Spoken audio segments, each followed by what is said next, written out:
Hi, I'm Pranav and I'm an international men's physique athlete, and the reason why I've been here in DHI is for my beard restoration, as beard restoration plays a major key in my personal life. So I've just done some research and other things. I came to know that DHI is doing a good job.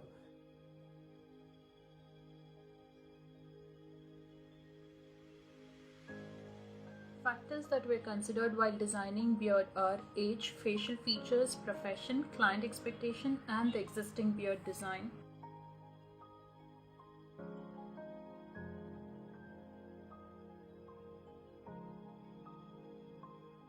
They use some special techniques and other things as well, which is not being harmful in the future, and there is no side effects or anything.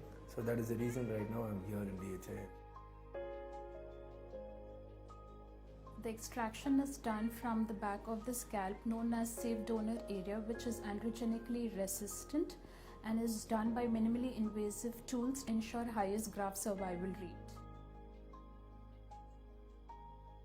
It is very important and critical to maintain the angle and direction while restoring beard. At DHI, we use patented single-use fine needle implanters, which gives the most natural and gratifying results.